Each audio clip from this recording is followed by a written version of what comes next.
우리가 전주에 요한복음 16장 1절에서 6절 말씀이 이제 16장이 들어왔었어요. 그러면서 아버지와 나를 알지 못함이라 그랬어요.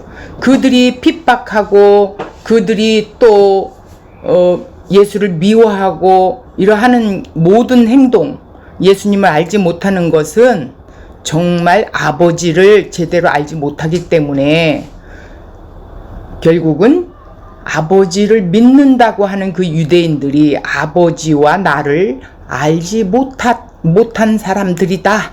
이렇게 예수님께서 지적하신 말씀이죠. 그래서 성령이 임하지 않고는 예수님이 하나님이심을, 또 예수가 우리의 구원자심을 알 수 없다라는 거예요. 또 믿는다고 하지만, 예수를 믿는다고 하지만 정말 예수님과 내가 연합되지 않으면, 그러니까 참 포도나무 되시는 예수님과 또 우리는 가지라고 말했는데 가지가 접붙임 바 되지 않고는 또 아무것도 할 수 없다. 열매를 맺을 수 없다, 이 소리예요. 그래서 그런 자들에게 성령을 보내주셔서 구하게 하시면 그 구하는 것들을 다 이루어 주신다고 말씀하셨고, 또 내가 사랑한 것처럼 너희도 서로 사랑하라. 이것은 또한 성령이 오시지 않고는 될 수 없는 문제예요. 그래서 정말 하나님의 사랑이 얼마나 크고 높고 깊고 또 너비가 얼마나 넓은지 그것을 느끼고 믿어지고 깨달아지며 그 사랑에 정말 누리는 자들이 내 지체를 사랑할 수 있는 그 열매가 나온다라는 거예요. 그래서 그것을 위해 구하면 무엇이든지 구하면 이루어 주신다라는 말씀이었습니다. 그런 자들을 예수님이 부르셔서 세상에서 그들을 건져내니 그들 또한 세상이 그들을 예수님을 미워하듯이 미워한다라는 거예요. 그러니까 미워할 때 어떻게 하라? 이런 일들이, 모든 일들이 일어날 때 너희들 무서워하지 마. 두려워하지 마. 내가 너희들에게 성령을 보내서 이제 생각나게 하고 알게 하고 깨닫게 해줄 거야. 그래서 어떻게 해요? 15장 마지막 절에 26절 27절부터 보혜사 성령을 아버지께로부터 진리의 성령을 보내주시겠다, 이렇게 말씀하시면서 그 성령이 너희들에게 임할 때 증언자가 될 것이다. 이제 증언자가 되게 되면 그들에게 따라오는 것은 예수님이 가신 십자가의 그 길을 가야 한다라는 거예요. 그들이 출교를 하고 또 미워하고 죽이기까지 한다라는 거예요. 그래서 그들이 왜 그런 행동을 하느냐? 아, 우리는 하나님을 너희들을 그렇게 죽이고 핍박하고 하는 것들이 하나님을 섬기는 일이야. 하나님이 기뻐하는 일이야. 이렇게 생각한다라는 거야. 근데 예수님이 오셔서 그들의 죄를 바로잡아 주는 거예요. 너희들은 아버지를 안다 하면서 결국은 아버지와 나를 아는 것이 아니고 믿는 것이 아니다, 이렇게 가르쳤다라는 거예요.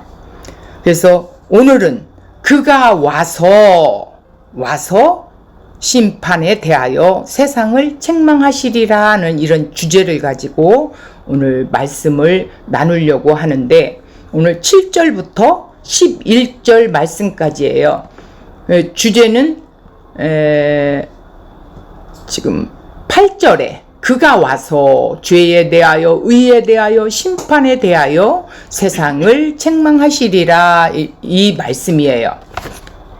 줄여서 그가 와서 심판에 대하여 책망하시리라 라는 주제를 갖고 나눌 것입니다. 그럼 먼저 본문을 읽어볼까요? 시작. 그러나 내가 너희에게 실상을 말하노니 내가 떠나가는 것이 너희에게 유익이라. 내가 떠나가지 아니하면 보혜사가 너희에게로 오시지 아니할 것이요 가면 내가 그를 너희에게로 보내리니 그가 와서 죄에 대하여 의에 대하여 심판에 대하여 세상을 책망하시리라. 그리고 죄에 대하여라 함은 그들이 나를 믿지 아니함이요 의에 대하여라 함은 내가 아버지께로 가니 너희가 다시 나를 보지 못함이요 심판에 대하여라 함은 이 세상 임금이 심판을 받았음이라. 여기까지입니다. 자, 우리가 본문을 좀 잠깐 살펴본다면 이제 7절 보니까 그러나 내가 너희에게 실상을 말한대요. 그러면서 내가 떠나가야 너희에게 유익해. 그런데 내가 떠나가지 않으면 아무것도 아니야. 너희들은 아무것도 할 수 없어. 고난이 오면 그대로 넘어져. 이제 이런 말씀이에요. 그러면서 자, 가면 누가 가면? 예수님. 예, 8절에 예수님이 아버지께로부터 이 세상에 오셨다가 이제는 부활하셔서 가면 와서 가고 또 와서 이게 뭐예요? 와서라는 건 보혜사 성령이 오신다라는 거죠. 그래서 죄에 대하여 의에 대하여 심판에 대하여 세상을 책망하시겠다라는 거예요. 이것은 여기서 나오는 이 세상이라는 것을 바로 알아야 합니다. 자, 세상이라는 것은 믿는 자들에게 말하는 거예요. 그들을 성령이 오셔서 죄를 깨닫게 해주시고 믿어지게 하는 이 믿음을 주시면서 죄는 뭐고 의는 뭐고 심판은 무엇인지 책망하시리라. 이거는 책망은 뭐예요? 혼내는 것이 아니라 자기 백성에게 꾸짖어 바로 잡아주다 라는 말씀입니다. 그래서 여기서 또 의에 대하여라 함은 의는 뭐예요? 예수님이 십자가를 지심으로 율법을 완성하셨죠. 그 완성은 뭐예요? 의로우시기 때문에 다시 죽음에서 살아나셨다라는 거예요. 그 의가. 그래서 예수님과 나와 포도나무 가지로 접붙임 바 되었기 때문에 의로운 자가 되었다라는 거예요. 그러니까 예수님의 그 의만이 우리를 의롭다 해주신다라는 거예요. 그러니까 여기에서 말하는 것은 대속과 의롭다함을 십자가에서 완성하셨다. 그 말씀입니다. 심판은 이미 예수님이 십자가의 그 죽음 속에서 어떻게 해요? 이제 이 세상의 임금을 심판을 받은 것이에요. 자, 그러면 이 말씀을 우리가 좀 더 깊이 나누기 위해서 원고를 한번 보겠습니다. 이 세상은 자신을 늘 남과 비교해서 내 자리, 내 명예, 또 내 형편이 뭐 괜찮으면 좋고, 또 다른 사람보다 내가 나은가? 막 이런 신경전을 벌이고, 또 무수한 세상적인 그 욕망에 사로잡혀서 뭐 모든 것들을 동원하여 최고가 되기를 원하고 그러지요. 그러니까 다른 사람과 비교해서 내가 학식이 많냐, 공부는 얼마만큼 했냐, 어느 S대학에 나왔느냐, 뭐 어디에 무엇을 어떻게 막 이런 것들을 자랑하기를 원하고, 그래서 그렇게 다른 사람들과 비교하고 물질적인 그 풍요함을 누릴 때 이게 축복이다, 이게 아니랍니다 하면서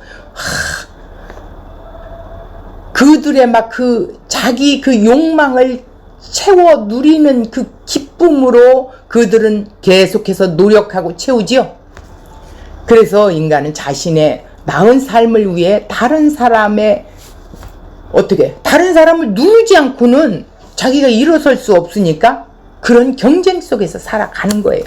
이러한 모든 일을 다 이 세상의 그 기준을 가지고 판단해 버리고 마는 거예요. 근데 오늘날 성령님에 대하여 가르침은 뭐예요? 성경에서 말하고 있는 것과는 완전히 이 세상은 반대되는 쪽으로 강조되어 왔죠. 은사를 주어서 인간의 명예를 높여주는 그 성령님, 왜 오늘날 교회 속에도 은사를 받으면 막 그분은 특별하게 보이고 그분한테 막 잘 보이려고 하기도 하고 또 거기에 잡히기도 하고 막 이럽니다. 그런 성령을 그런 식으로 그들은 간주하고 생각하고 그래요. 인간의 그 욕심을 부추기기도 하고 또한 가정을 지켜주고 어려운 일을 막아주며 교회를 키워나가는데 뭐 성령으로 막 이렇게 역사한다라고 이렇게 생각을 하고 있죠.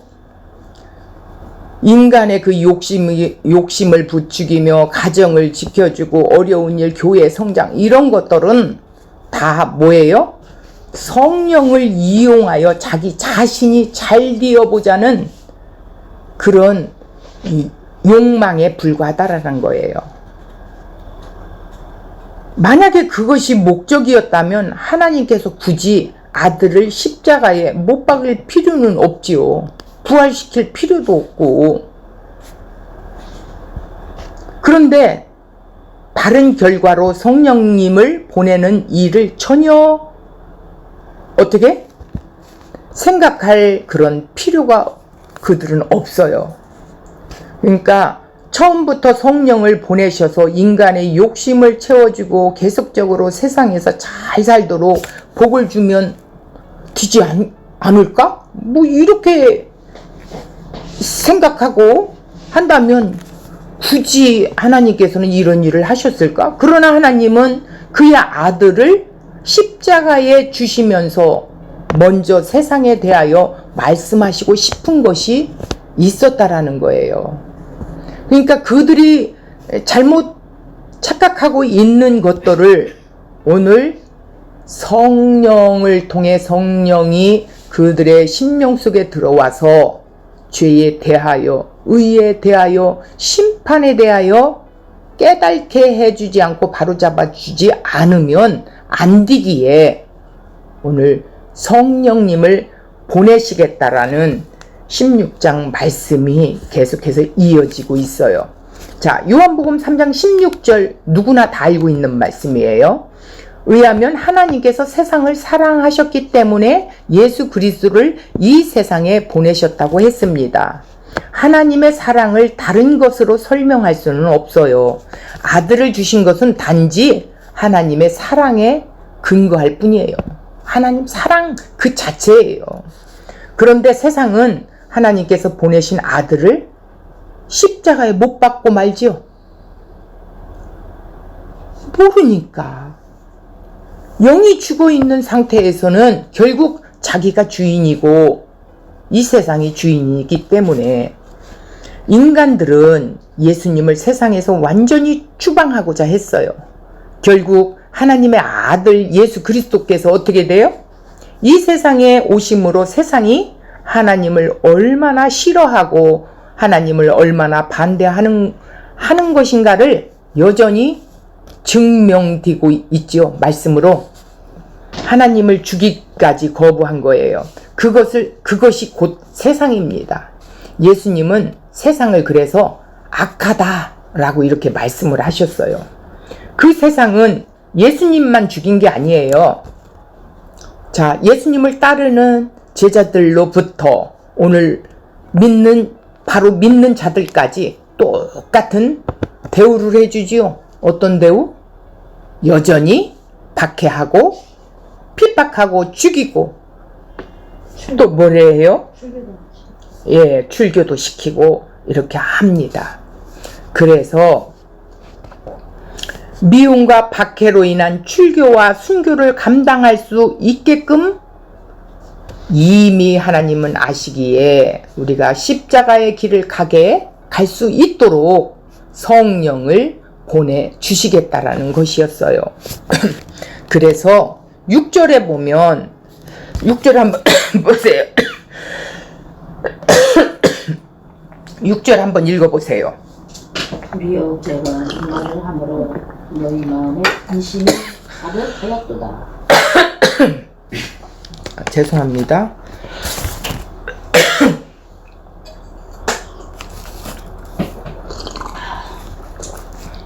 너희 마음에 근심이 가득하였도다. 성령을 그래서 제자들은 근심하게 했고, 주님의 말씀이란 주님이 그들을 떠난다는 말씀을 말했어요. 주님은 제자들에게 이미 여러 번 요한복음 14장 1절에서 3절에도 이 십자가에 대한 언급을 했어요. 그리고 이제 그때가 이르렀음을 이제 아시기 때문에 1절에 유대인들이 예수님과 그를 따르는 자들을 박해와 출교, 순교까지 예수님에게 대접했던 그 대접을 그대로 이들에게도 하는 거예요. 그 이유는 한마디로 하나님 아버지와 예수 그리스도를 제대로 알지 못하기 때문이라고 3절에 말하고 있습니다.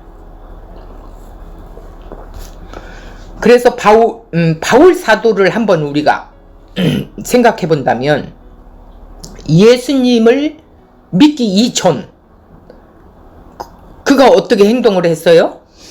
그 당시 유대인들과 마찬가지였어요. 어떻게 예수 믿는 자들을 죽이기까지 하는 것을 똑똑히 눈에서 지켜보고 함께 동조했죠. 그런 죄인을 예수님이 만나주신 거예요. 그래서 오늘날 교회도 자기들이 하나님을 잘 섬기고 잘 믿는다고 큰소리치면서 교회 안에서 예수 믿는 자들을 쫓아내기도 해요. 지금의 교회는 유대교와 다를 바 없는 간판만 걸어놓고 예수를 믿는다고 이런 교회들도 종종 보게 됩니다. 알기는 알아도 십자가에 못 박힌 예수 그리스도 아는 것이 아니라 뭐를 알아요? 인간을 위해서 예수로 알고 있어요. 인간을 위해서 오신 예수로만 알고 있어요. 이 땅에 계셔서 자기 백성들을 돌보시는 것이 유익이 아니라 하늘로 떠나가는 것이 유익이라고 말씀하셨어요. 성령께서 오셔서 하신 일이 뭘까요? 자기 백성들을 진리 가운데로 인도하여 그분의 인격과 하신 일을 믿게 하는 거죠. 그러나 그 전에 성령께서 먼저 하실 일이 있어요. 우리가 이것을 좀 귀담아 들어야 합니다. 그것은 세상을 책망하시는 일인데, 여기에 세상은 이 세상 공중 권세를 잡은 이 세상을 말하는 것이 아닙니다. 이 세상에서 건져낸 내 백성, 그들에게 이제 너희들을 바로 잡아줘야겠어. 너희들이 죄에 대하여, 의에 대해, 심판에 대하여 내가 바로 가르쳐 줄게. 세상과 하나님의 관계가 어떠한가를 드러내게 될 거라는 것이죠. 즉 세상이 하나님을 싫어하여 예수 그리스도를 살아야 하였다는 사실을 폭로하시는 것이죠. 자, 세상이 예수님을 죽였고, 또한 그 세상은 모든 사람을 망하는 길로 이끌고 있기 때문이에요. 성령은 오직 예수 그리스도의 것을 가지고 예수 그리스도의 십자가를 증거하는 것이라고 14절에 분명히 말하고 있습니다. 그러기에 고난과 핍박, 그러한 것들을 우리에게서 제거하는 것에 대해서 관심은 없어요. 그걸 제거한다고 되는 것이 아니에요. 다만 그 고난과 핍박 속에서 분명히 예수 그리스도를 증거하게 하실 거라는 거예요. 우리는 흔히 말해서 하나님, 내가 예수 그리스도를 증거하려고 그러는데 핍박이 너무 심해서 할 수가 없어요. 못하겠어요. 이것을 안 하도록 해주세요. 이렇게 기도하는데 그건 기도가 잘못되었다라는 기도예요. 왜? 그것은 하나님이 허락하신 하나님의 섭리 안에 있는 것이고 오늘 우리는 그러한 속에서 그러한 상황 속에서 고난, 핍박 속에서 담대히 증거할 수 있는 것은 성령의 능력으로만 될 수 있다라는 것을 명시하고 있는 말씀이에요. 그러기에 고난과 핍박 그러한 것들을 우리에게서 제거하는 것에 대해서는 전혀 관심이 없으십니다.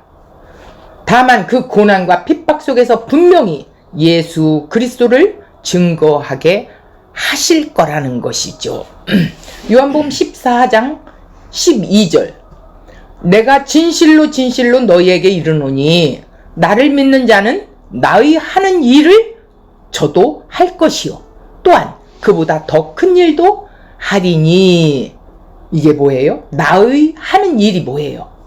제자들도 동일하게 십자가를 지는 일, 그보다 큰 일, 십자가를 드러내고 증거하는 일이라는 거예요.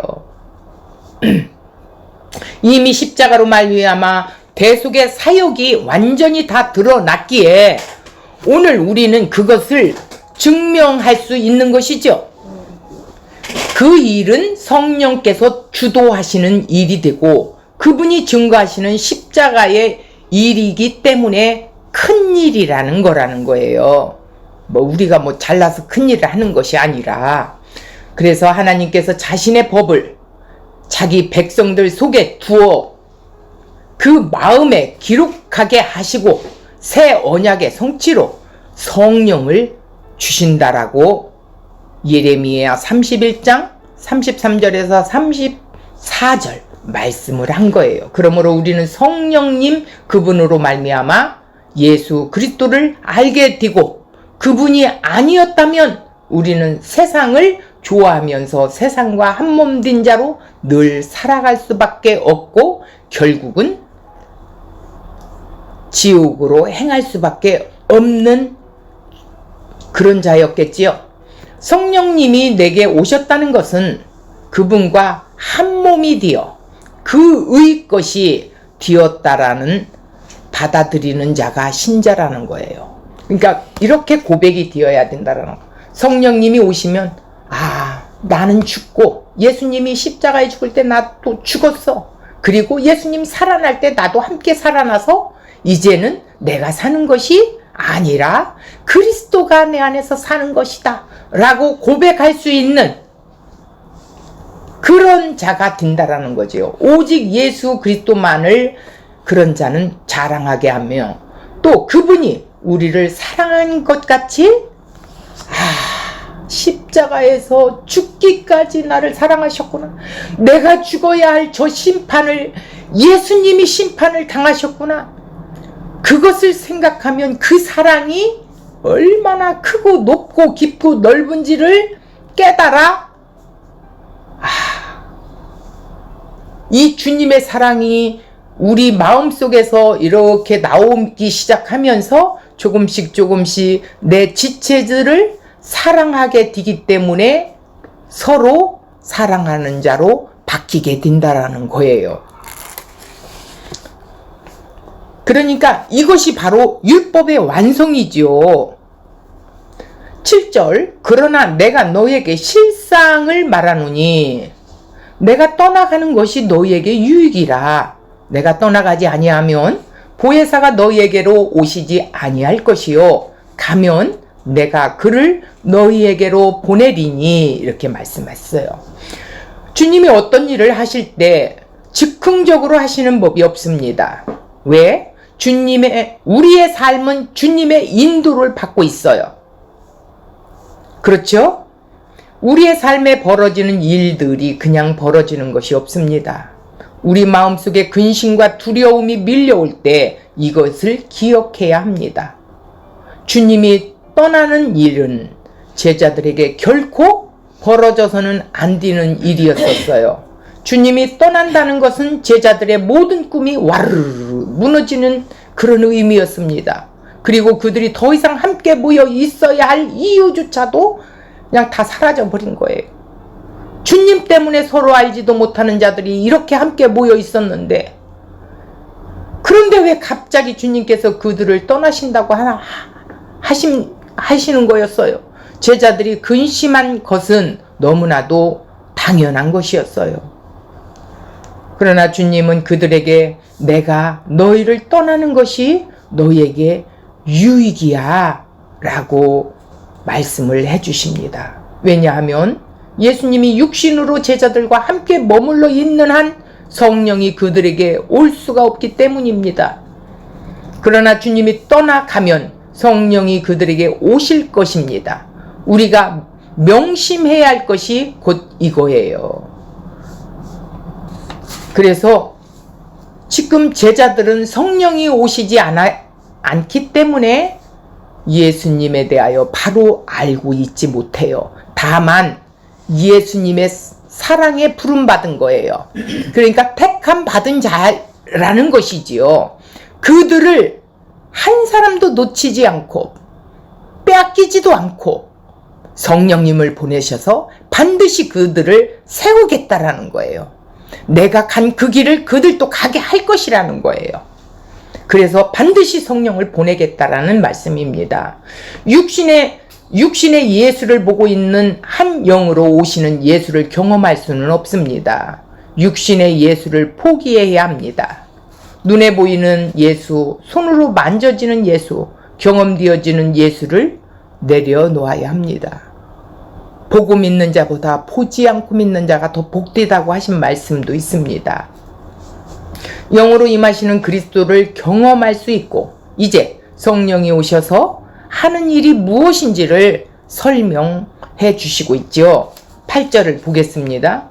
그가 와서, 뭐가 와서? 성령이 와서, 보혜사 성령이 와서 죄에 대하여, 의에 대하여, 심판에 대하여 세상을 책망하시리라. 이렇게 해서 책망이라는 건 엘렌코, 그리고 이건 헬라어로 논박하다, 잘못된 것을 바로 잡아주다 라는 뜻이에요. 세상은 죄와 의와 심판에 대한 자기 나름대로의 인식을 갖고 있죠. 성령이 와서 이것에 대한 세상의 인식이 잘못되었다는 것을 바로 잡아주신다라는 것입니다. 문제는 하나님의 백성이라고 자부하고 있던 유대인들의 생각이 세상의 생각과 하나도 다르지 않았다는 것입니다. 예수님의 등장으로 유대인들은 죄와 의와 심판에 대한 생각이 세상과 동일하다는 것이 드러나게 된 거죠. 즉 유대인들 역시 하나님의 심판 아래 놓여있는 세상과 동일한 자들이었습니다. 죄와 의와 심판의 깨달음은 성령이 아니고서는 불가능하기에 주님께서 성령을 보내주시겠다고 약속을 하신 거예요. 성령의 이러한 책망 때문에 우리들이 예수를 믿고 예수에 붙어 있는 가지로 존재할 수 있는 거예요. 우리 힘으로는 아무것도 할 수 없어요. 9절, 죄에 대하여라 함은 그들이 나를 믿지 아니함이요. 이랬어요. 9절에 아담과 한 몸이 되어 자기를 사랑하는 욕망을 소유한 본능으로 태어났죠. 그 본성대로, 그 욕망대로 생각하고 판단하며 사는 사단이 넣어준 죄성을 말하고 있어요. 그런데 성령이 오셔서 바로 이것이 죄라고 바로 잡아주는 거예요. 세상은 악한 행위를 죄로 생각하지요. 그러니까 보이는 죄, 보이지 않는 죄는 죄인지 아닌지 모릅니다.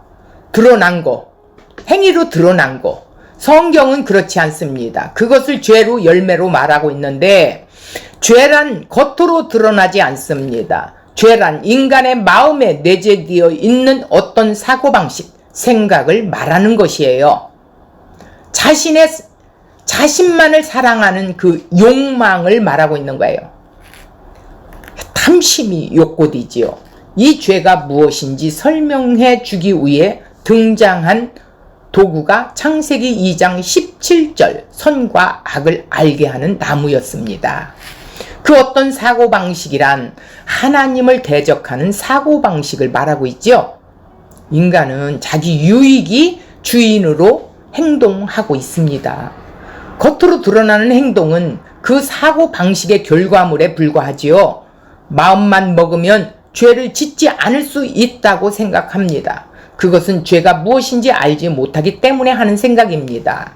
죄는 인간이 조정할 수 있는 죄가 아니에요. 창세기 6장 5절 여호와께서 사람의 죄악이 세상에 가득하므로 그의 마음으로 생각하는 모든 계획이 항상 뭐하다고요? 악할 뿐임을 보시고 이렇게 말씀했어요. 인간이 하나님의 원수로 존재하는 이유는 인간의 마음이 죄의 지배를 받고 있기 때문이라는 것입니다. 사과나무에 포도 열매가 맺히지 않는 것처럼 마음에 부패한 인간에게서 선이 나올 수 없다라는 것이죠. 인간의 마음 자체가 부패되어 있기에 인간이 무엇을 생각하든 어떤 행동을 하든 모든 것이 악이라는 것이에요. 인간의 눈에는 선한 행위가 있고 악한 행위가 분명히 있습니다. 자, 교회에 다니는 일, 헌금하는 일, 거짓말하지 않고 정직하게 사는 일, 곤경에 처한 사람들을 돕는 일, 이런 행위들이 우리 눈에는 분명히 선하지요. 그리고 이런 선행을 행한 자들을 의인으로 규정해요. 그런데 하나님은 그렇게 보지 않습니다. 하나님은 우리 마음의 중심에 자기를 사랑하는 욕망을 가진 것밖에 없다는 것을 이미 알고 계세요. 이러한 하나님께 인간의 어떤 행위도 선한 행위는 존재하지 않는다라는 것입니다. 인간에게서 나오는 모든 것은 악뿐입니다. 이러한 우리가 선을 행할 수 있는 길을 하나님께서 준비해 놓으셨어요. 이런 인간을 위해서. 그것이 바로 예수 안에 거하는 거예요. 다시 말해서 좋은 열매를 맺히지 못하는 가지, 그 가지가 좋은 열매를 맺을 수 있는 길은 좋은 열매를 맺히는 나무에 접붙임을 받아야겠죠. 그래서 예수님을 믿는다는 말이 바로 이것입니다. 예수님은 좋은 열매를 맺히지 못하는 유대인들을 향하여 회개를 촉구하는 것이지요. 그리고 열매를 맺히는 참 포도나무인 자신에게 붙어 있으라고 요구합니다. 그러면 저절로 열매가 맺히게 될 것이라고 말씀했어요. 그런데 그들은 이러한 예수님의 말을 거부했지요. 자신들의 행함과 노력으로 좋은 의의 열매를 맺히고 있다고 생각하기 때문이에요. 결국 예수를 믿지 않으므로 죄로부터 구원을 받을 수 있는 기회를 놓치고 말았다라는 것입니다. 예수님의 등장으로 드러난 사실은 온 세상이 이방인이든 유대인이든 모든 죄 아래 놓여 있다는 사실을 아셔야 합니다. 인간이 스스로 의인이 되는 길은 결단코 없습니다. 그것을 예수가 드러낸 것이죠. 주님은 성경에 감추어져 있는 하나님의 구원 비밀을 드러내셨습니다. 그것이 바로 예수님이 믿고 의롭다함을 받으리라는 것입니다. 예수를 믿고 의롭다함을 받아야 된다라는 거예요. 자, 예수님의 등장으로 죄의 새로운 개념이 등장하게 되죠. 예수를 믿는 자가 의인입니다. 그리고 예수를 믿지 않는 자는 죄인입니다. 간단해요. 이것이 예수님의 등장으로 이 세상에 드러난 하나님의 은혜의 나라라는 것이죠. 그래서 죄에 대하여라 함은 그들이 나를 믿지 아니함이요 라고 말씀하신 것입니다. 성령이 오셔서 이것을 깨닫게 해주심으로 우리가 예수를 믿고 죄와 상관이 없는 자가 된다라는 것이지요.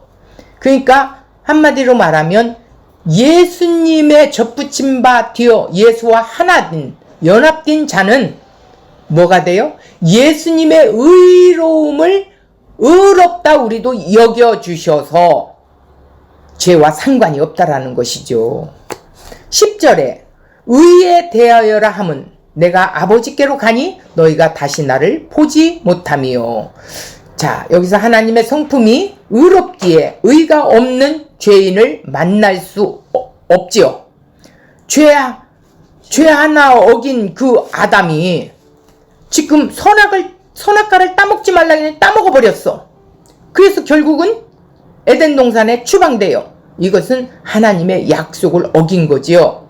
성령이 오셔서 깨닫게 해주시는 것은 의에 대한 세상 생각을 바로잡아 주어 예수님 한 분만이 의라는 것을 깨닫게 해주는 거예요. 그래서 예수님께 접붙임 받아야 네가 의로운 자로 여김받아 이러는 거예요.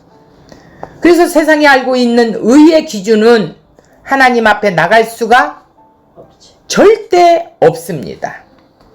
너희가 다시 나를 보지 못하며 라는 건 뭐예요? 부활하신 그분만이 의로워서 무덤에 있지 않고 하늘에 계시다라는 것입니다.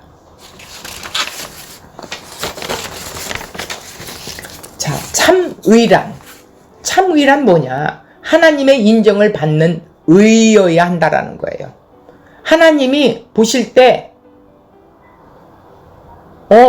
예수님의 피가 없으면 나는 너를 모른다 말할 것입니다. 세상이 말하는 그 어떤 의도 하나님 앞에는 무용지물이 되는 거예요. 그때는 하나님은 이 세상의 의를 인정하지 않습니다. 인간의 모든 행위는 인간의 마음에서 비롯된 것이기 때문이죠. 인간의 행함이 하나님께 의로 인정받지 못하는 이유가 인간의 마음에는 죄 아래 놓여 있기 때문이라는 거예요. 그러니까 인간 안에는 죄밖에 없어요. 유대인들은 이러한 성경의 증언을 이해하지 못하고 자신의 그 율법을 100% 행하여 의가 된다고 생각했습니다. 그래서 율법 행위에 열심을 냈던 것이고 그러한 자들이 하나님 앞에 의인인 것이라고 굳게 확인하고 있었던 것이죠. 자, 예수님이 오셔서 이런 서기관, 바리새인, 대제사장들 이런 자들에게 이 독사의 자식들아 왜 그런 말을 하셨을까요? 그렇게 열심을 내고 하나님을 안다고 하나님을 믿는다고 하나님을 사랑한다고 하는 그들에게 왜 이런 말을 했을까요? 그들의 심령을 보신 거지요. 행위는 자기 의로 막 자기들을 드러내서 막 기도하는 모습을 보여주고 금식하는 모습을 보여주고 이렇게 하는데 그들 속마음에는 사랑이 없다라는 것이에요. 인간은 하나님의 사랑을 가질 수가 없어요. 조건 없는 사랑을 어떻게 갖습니까? 나 자신을 보면 알지 않겠습니까? 그래서 율법의 행위에 열심을 냈던 것이고 그러한 자신들이 하나님 앞에 의인인 것이라고 굳게 확인했는데 그런데 이게 어찌 된 일입니까? 예수님이 오셔서 그들의 생각을 모두 부정해버리죠. 너희들은 잘못 되었어. 이 지점에서 예수와 유대인들이 충돌이 일어나게 되고 결국 예수님을 그 죽음으로 피할 수밖에 없게 만들죠. 주님은 아버지께 나아갈 수 있는 유일한 의를 소유하고 계셨습니다. 제자들은 그러한 의가 없었지요. 그래서 그들이 아버지께로 가신 예수님을 다시 볼 수 없다고 하신 것이에요. 성령이 오셔서 예수님의 의의 기준이라는 것, 이 세상이 알고 있는 의는 의가 아니라는 것을 깨닫게 해주시기 위하여 책망하신대요. 성령을 받게 되면 우리들의 의로 하나님 앞에 나갈 수 없다는 것을 처절하게 깨닫게 됩니다. 하나님 앞에서 내 의의 옷이 더러운 옷에 불과하다는 것에 눈이 열리게 되죠. 마태복음 22장 혼인잔치 비유를 보세요. 천국은 하나님의 의의 옷을 입은 자들만이 참여할 수 있기에 예수님이 그 의의 옷을 입혀주시기 위해 오셨다라는 겁니다. 이러한 의의 개념은 성령이 오셔야만이 가르쳐 주시게 되고 알 수 있게 됩니다. 그래서 우리에게 성령을 부어주신 것이죠. 자, 11절에 심판에 대하여라 함은 이 세상 임금이 심판을 받았음이라. 예수님은 세상 임금 권세 잡은 자에 의해 죽으심을 받지요. 죽지요. 십자가에서. 그런데 하나님이 예수님을 살리심으로 다시 살리셨죠. 세상이 하나님의 아들을 죽였음을 드러난 것이죠. 하나님의 아들을 죽였다면 남은 것은 무엇만 있어요? 심판밖에 없어요. 자, 마귀의 가장 큰 권세인 죽음을 부활시킴으로 마귀는요, 가장 큰 권세가 뭐냐면 죽이는 일이에요. 그래서 선악과를 따먹게 한 거죠. 하나님께 원수가 되게 해서 다 지옥 형벌 속으로 함께 들어가려고 작정한 거지요. 마귀가 심판을 받았다는 것은 이 세상 모두가 심판을 받았다는 것을 뜻하는 것이죠. 죽음의 권세를 세상 임금으로부터 회수한 거예요. 악한 마귀 사단이 어떻게 했어요? 아담을 유혹해서 이 죽음의 권세를 빼앗았죠. 그런데 예수님이 그것을 세상에 오셔서 십자가에서 회수해버렸다 이거예요. 어떻게? 예수 그리스도 안에 있는 자에게는 정죄함이 없게 만드는 거예요. 어떤 것도 정죄할 수가 없어요. 하나님은 성령을 보내셔서 바로 세상에 속한 자기 백성을 책망하신다라는 거예요. 여기서 자기 백성을 책망한다라는 건 바르게 잡아주다라고 했어요. 죄가, 의가, 심판이 무엇인가를 알게 하셔서 예수 그리스도만을 중심으로 살아가게 하신다라는 것입니다. 마귀라고 하지 않으시고 세상 임금이라고 하신 이유가 뭐예요? 이 세상이 마귀의 사고방식을 추종하고 있기 때문이에요. 하나님이 보시는 세상은 이 세상 임금 즉 마귀의 사고방식인 자신을 사랑하는 욕망을 따르고 있는 곳 이게 세상이라는 거예요.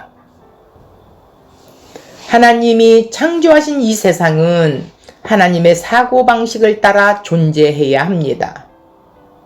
그렇죠? 그런데 마귀가 뒤집어 놓은 거예요.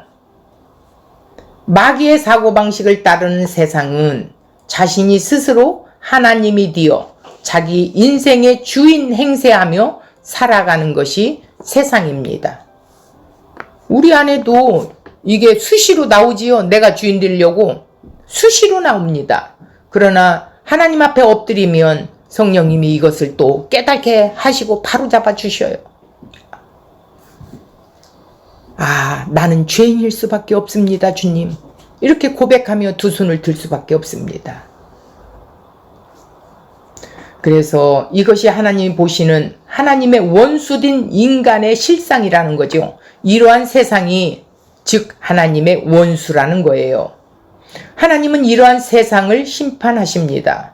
그래서 심판에 대하여라 함은 이 세상 임금이 심판을 받았음이라는 말씀을 한 것입니다.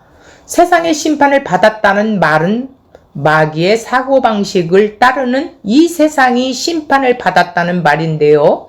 신자는 예수님을 믿는 믿음 안에서 십자가에서 그리스도와 함께 하나님의 심판을 받은 자로 간주된 자입니다.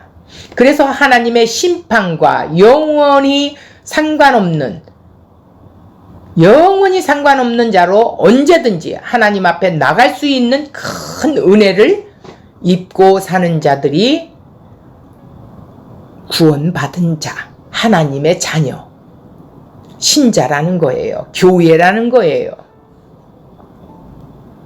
그리스도를 알기 전 우리는 모두 마귀의 생각을 쫓아 사는 마귀의 자녀들이었어요. 마귀 아비 자녀들이라고 그랬죠. 에베소서 2장에 보면 나오지요. 허물과 죄로 죽었던 우리를, 그리고 전에는 너희들이 이렇게 따랐다라는 거예요. 우리의 몸은 더러운 귀신을 닮은 그릇이었지만 이제는 그리스도께서 우리를 찾아와 우리의 마음을 깨끗게 해주셨어요. 우리는 더 이상 세상 임금을 따르는 자가 아닙니다. 마귀의 그 더러운 것을 담는 그릇이 아닙니다. 우리는 새 임금 되신 예수를 따르는 자들입니다. 그래서 예수님이 나의 주인, 나의 구주, 나의 하나님, 나의 주님, 이렇게 고백을 하는 거예요. 그래서 주인이 바뀐 거지요. 이전 임금의 사고방식이 얼마나 더럽고 음란하고 악한 지옥의 생각인지를 알게 된 자들이 된 거예요.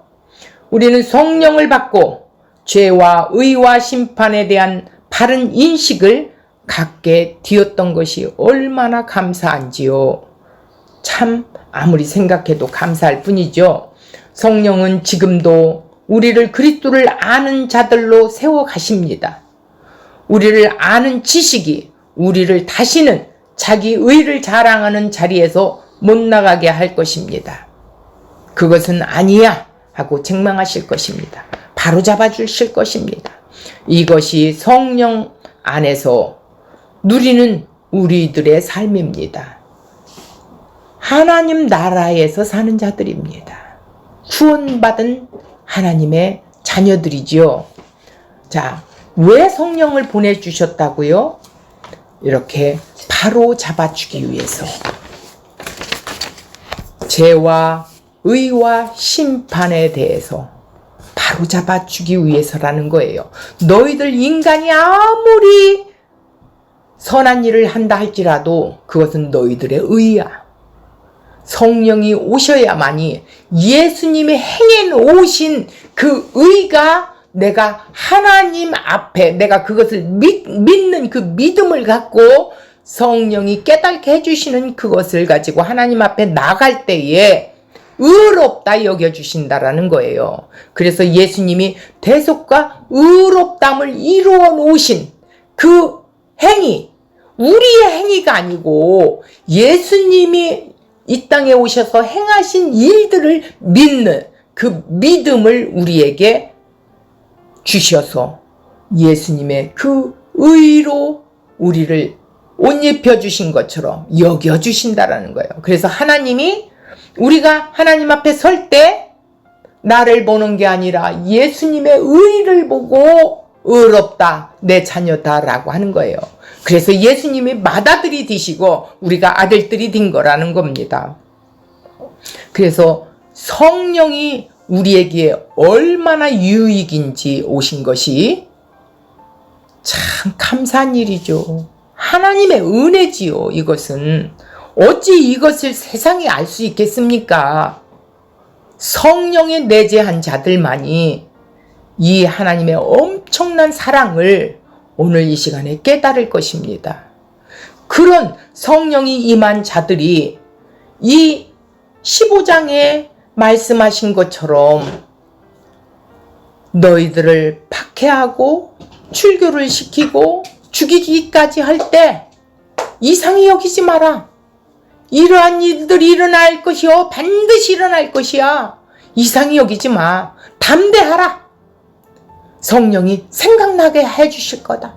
예수님이 하신 말씀이 속속 생각나게 해주셨기 때문에 그 12 제자도 그 십자가의 길을 따라 세상에 나가 예수님의 이름을 증거하고 죄를 지적할 때에 그들이 결국 예수님같이 미워하고 죽이기까지 했습니다.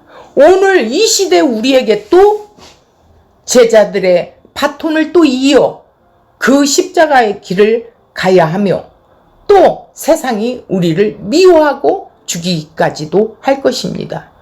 그러니 너희들은 두려워하지 마.